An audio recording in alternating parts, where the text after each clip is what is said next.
TV, Rede Sesc Senac de televisão, que hoje vai falar sobre personalidade. Até que ponto a família, a escola e a sociedade influenciam a personalidade das crianças e adolescentes. Vamos visitar 3 irmãos com personalidades completamente diferentes e conhecer uma jovem que precisou enfrentar a família para decidir o rumo da própria vida.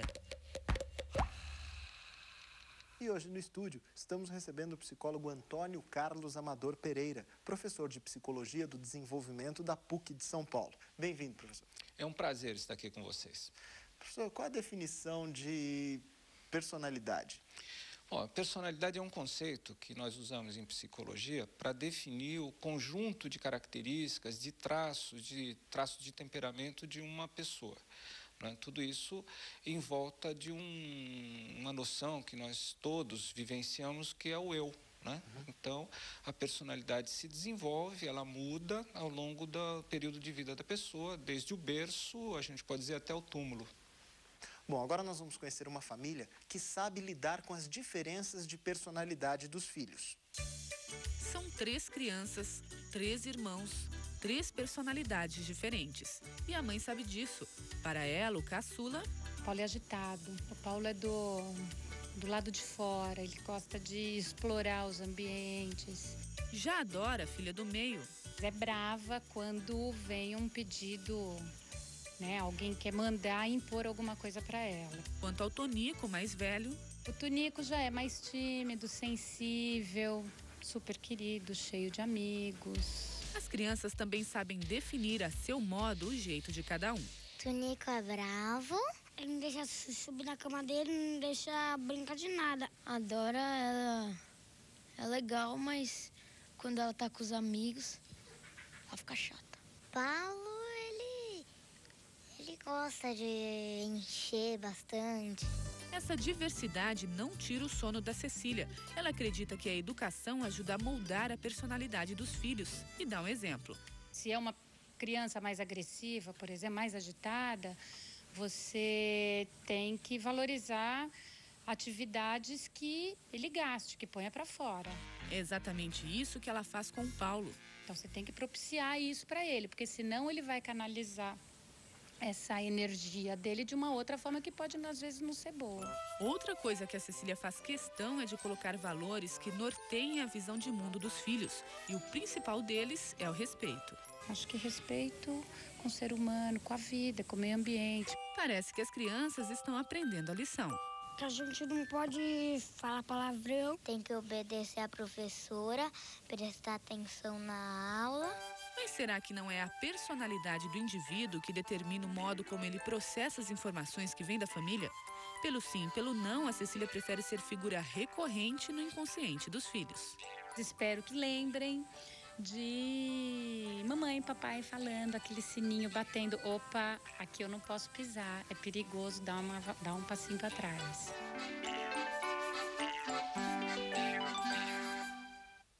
Antônio, como se desenvolve a personalidade de uma criança?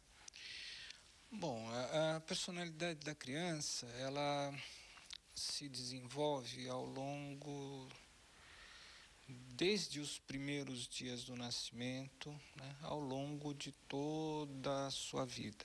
Não é preciso lembrar o seguinte: nós somos iguais a todas as pessoas, enquanto seres humanos. Nós somos como todas as pessoas, tanto geneticamente quanto culturalmente. Nós somos como algumas pessoas. Nós fazemos parte de uma família. E nós somos únicos, somos diferentes de todo mundo. Então, o ser humano, ele compõe esses 3 aspectos, né? Então, a criança, ela é única desde que nasce, ela tem uma personalidade que vai se desenvolvendo a partir do momento em que ela entra em contato com o mundo através da mãe, principalmente, que é a pessoa que cuida mais regularmente dela, ou a pessoa que faça isso, não precisa ser a mãe biológica. E então essa personalidade, ela vai se desenvolvendo através disso, as características que ela traz em contato com aquilo que o mundo exige dela. Os primeiros anos são mais importantes nesse desenvolvimento? Sim, eu não diria que eles são mais importantes, eles são muito importantes. Sim. Né? Os primeiros anos de vida da criança são bastante vitais até no desenvolvimento da personalidade, principalmente o contato da mãe com a criança, um contato regular, estável.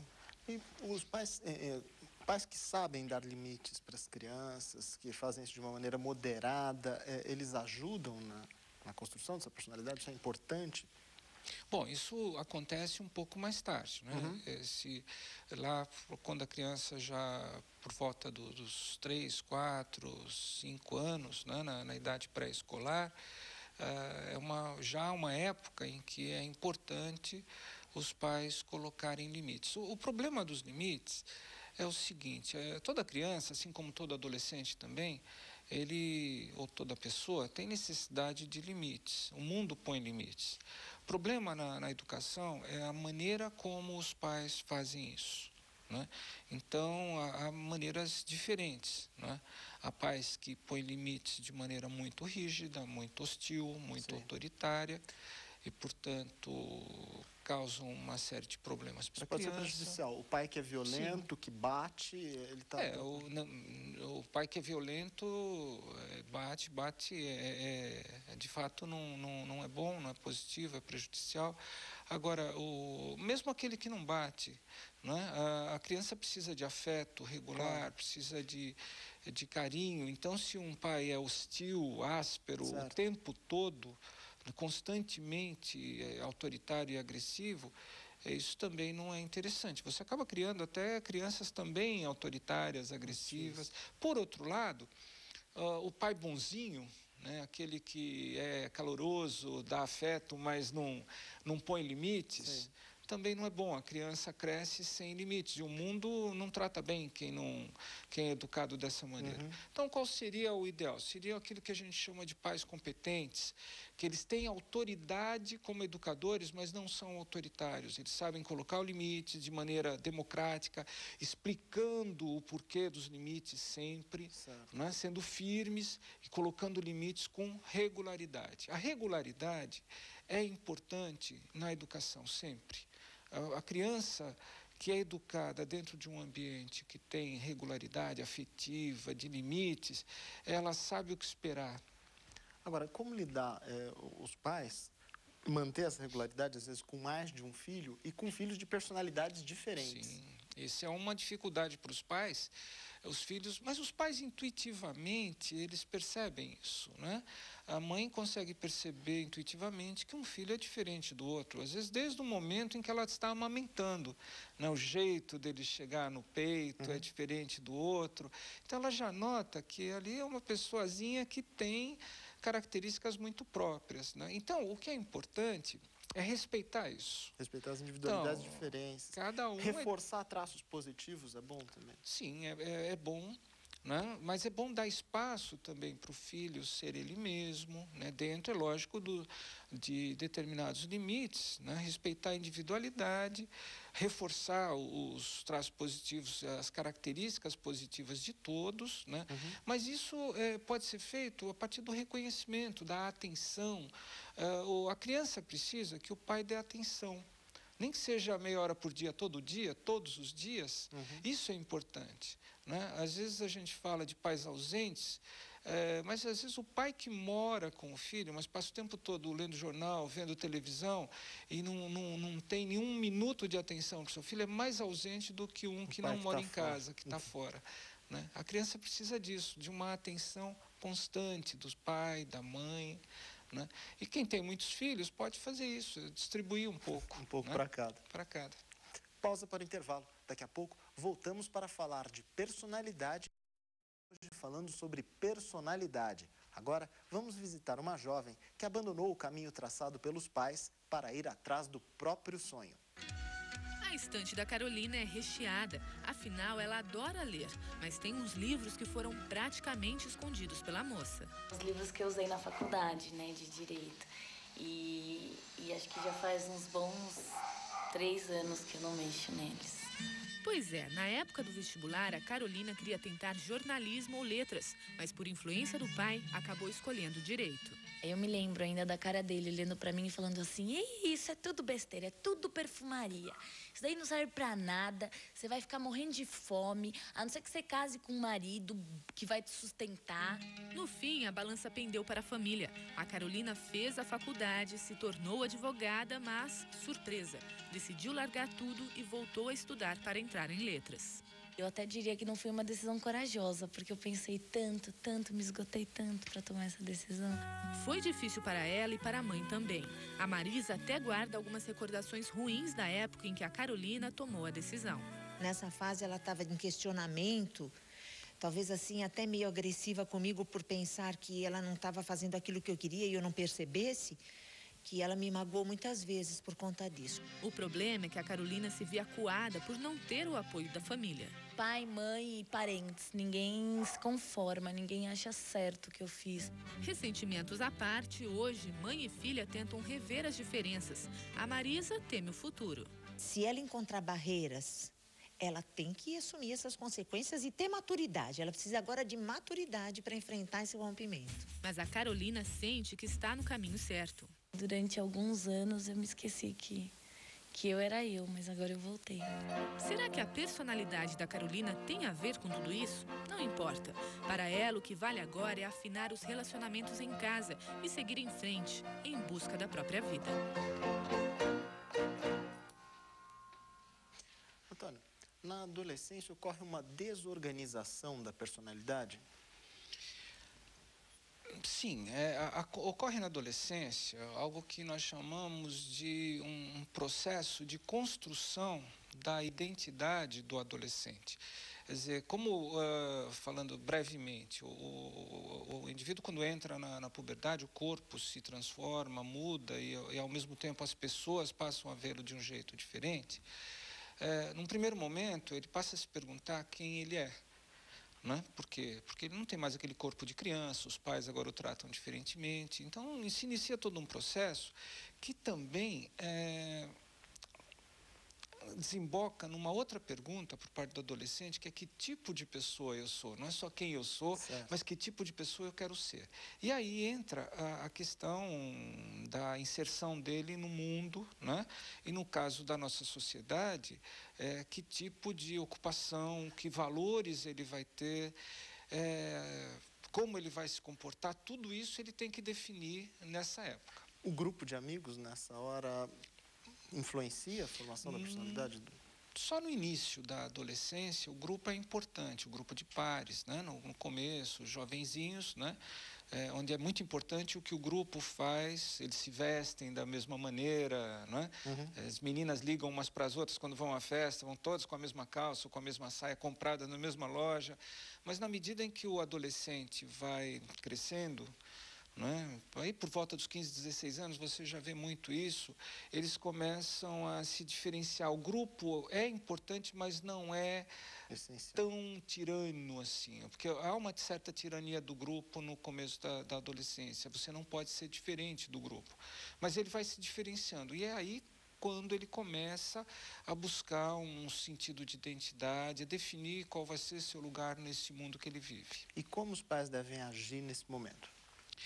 Bem, com muita paciência, porque a gente pode também pensar o seguinte: a adolescência, ela é uma espécie de período de moratória psicossocial. O que significa isso?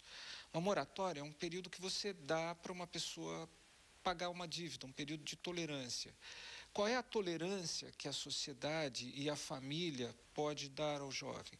É tolerar a escolha, é tolerar a dúvida, a experimentação de papéis durante a adolescência.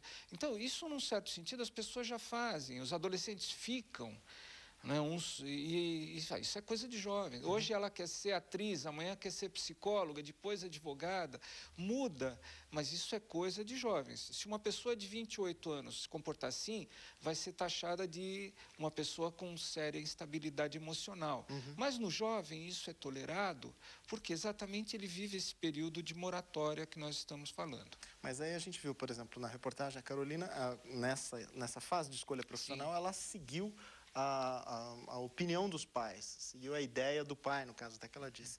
E isso é comum? Acabou se arrependendo depois, mas é comum isso. Aos 17, 18 anos, eu vou seguir o que meu pai diz. Ele não tem estrutura para tomar essa decisão sozinho nessa fase? Então, o que aconteceu aí foi muito interessante, porque a maior parte dos pais sempre tem um desejo ou outro do que gostariam que os filhos fizessem. No entanto, nesse período que a gente chama de moratória, de experimentação, o adolescente experimenta, analisa e até chega a um determinado momento onde ele define aquilo que ele sente que é melhor para ele. No caso, o que aconteceu? Ela não passou por esse período de escolha, de crise verdadeira mesmo, ela incorporou uma expectativa dos pais, algo que os pais desejavam muito que ela fizesse. Então, num certo sentido, ela atravessou a adolescência sem passar pelo que a gente chama de uma crise de identidade verdadeira. E o que ocorre? Ela acaba o curso, ela fez o curso que era esperado pela família, e quando termina, ela de fato entra naquela crise que ela deveria ter entrado antes na adolescência. Então, ela faz aquilo que eu chamo de moratória, depois de terminado o curso. Então, ela entra numa crise, ela diz, olha, eu não fui corajosa, mas ela foi muito. Ela enfrentou a discussão com os pais, né, a estranheza deles, que é natural também eles estranharem, e ela escolhe algo que era o que ela gostaria de fazer. Então, a gente pode dizer assim, foi uma resolução tardia de uma crise de adolescência. Entendo. Que é algo que não é infrequente, acontece hoje bastante entre os jovens, de escolher posteriormente, efetivamente, aquilo que eles vão fazer depois de ter experimentado uma outra atividade. E também é normal que os pais aguardem que virá essa discussão e virá essa crise, mais cedo ou mais tarde. Sim, o que não é conveniente é que os pais imponham suas escolhas e suas expectativas aos filhos. Eles devem deixar um espaço para que o próprio jovem descubra. O pai pode aconselhar, pode discutir, o diálogo é muito importante. Agora, a solução que foi boa para ele, ou aquilo que ele esperava para ele, não necessariamente vai ser bom para o filho. Isso ele tem que ter em mente, né? E às vezes as pessoas têm um sonho muito grande que não foi realizado e eles projetam no filho. Há pais que às vezes querem que o filho tenha a mesma profissão, para que ele continue o negócio, para que ele toque a clínica, o escritório, e isso fica uma prisão para o filho. Hora do intervalo. Daqui a pouco, mais informações sobre... Hoje falando sobre personalidade. Quem está conversando conosco é o psicólogo Antônio Carlos Amador Pereira. Antônio, essa sociedade de consumo que a gente vive, que prega o sucesso a qualquer preço, prejudica a formação da personalidade da criança? Ela interfere bastante. Quer dizer, essas ideias de sucesso a qualquer preço, a imagem acima de tudo, elas podem interferir não só no desenvolvimento da criança, como também do adolescente. Então, é preciso que os pais e principalmente a escola estejam atentos para isso. A escola tem um papel, então, importante também na formação. De que forma? Qual é o caminho que a escola deve seguir? É preciso que a criança, desde que o momento que ela tenha condição de compreender, de entender o mundo, ela possa desenvolver uma certa crítica em relação a isso. A sociedade, ela tem um modelo de consumo. A questão é a pessoa não embarcar num consumismo que é incentivado pelos meios de comunicação, pela publicidade, pelo estilo de vida que vamos dizer assim, valorizado. Então, isso tudo deve ser discutido e a escola, e como a família, deve apresentar também alternativas, né? E valorizar essas alternativas. Mas as escolas, de maneira geral, elas têm preparado um sujeito competitivo, não é?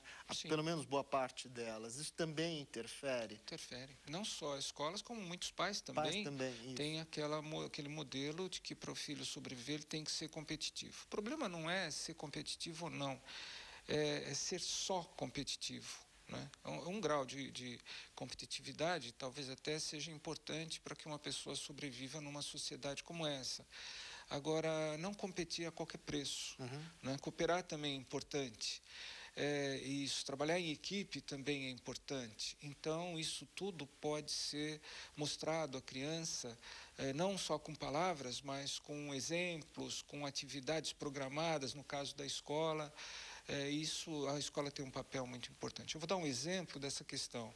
Por exemplo, hoje em dia as meninas, muito cedo, são submetidas a um bombardeio do que é importante, a imagem da mulher, as dietas. Então, a gente vê absurdos de crianças já querendo fazer regime, adolescentes querendo fazer cirurgias para mudança de corpo sem necessidade. Isso tudo tem que ser melhor trabalhado com elas, porque acaba criando grandes problemas, sérios problemas depois, que vão abarrotar os consultórios de psicoterapia. E como influenciar os nossos filhos para que eles encarem o mercado de trabalho, saiam de casa, sobrevivam sozinhos, mas ao mesmo tempo sejam caras legais? Bom, em primeiro lugar, criando pessoas independentes. Os pais devem criar os filhos para o mundo, né? O Khalil Gibran tem naquele livro O Profeta, que é um livro cult, lá pelas tantas fala assim, fale-nos dos filhos. E ele, numa das passagens, diz que os pais são o arco, os filhos são a flecha e os filhos são da vida. Eu gosto muito dessa passagem, porque os pais devem criar os filhos para o mundo, para a vida. Nesse sentido, eles devem criar os filhos independentes desde pequenos. Os índios no Xingu fazem isso, eles deixam a criança com uma liberdade muito grande, porque é importante que a criança tenha condição de sobreviver na selva. E quando os pais criam os filhos estimulando muito a dependência, ou seja, como é que você pode fazer isso? Fazendo tudo pela criança, não deixando espaço para que ela faça nada. Quer dizer, eu penso que fazendo isso porque gosto muito, estou fazendo bem. Não, estou fazendo algo que vai ser muito ruim para ela depois. Porque eu vou criar alguém que vai estar bem só quando estiver perto de mim, dependendo de mim. E os pais têm que criar os filhos para exatamente serem livres, serem independentes. E principalmente nessa sociedade em que a gente vive. E, ao mesmo tempo, criar condições para que elas tenham recursos para sobreviverem nessa sociedade. Obrigado. Infelizmente, o nosso tempo está chegando ao final. Vai, então, a nossa dica de leitura. Tem muito a ver com isso que o senhor estava falando agora, que é o livro Sem Tempo para Ser Criança, A Infância Estressada, do autor norte-americano David Elkind. É da editora Artmed. É um livro que mostra como as pressões da família podem prejudicar o desenvolvimento das crianças. O senhor também tem um livro que está para ser lançado agora, não é? Que trata do assunto adolescência e tal. É O Adolescente em Desenvolvimento? Isso, é um livro que vai ser lançado agora, um livro sobre o desenvolvimento dos adolescentes. Antônio, muito obrigado pela entrevista. Foi um prazer recebê-lo aqui no programa Filhos. Eu que agradeço. E o programa Filhos fica por aqui. Se você quiser entrar em contato com a gente, acesse o nosso site. O endereço é www.redstv.com.br. Obrigado pela sua companhia. Até o próximo programa.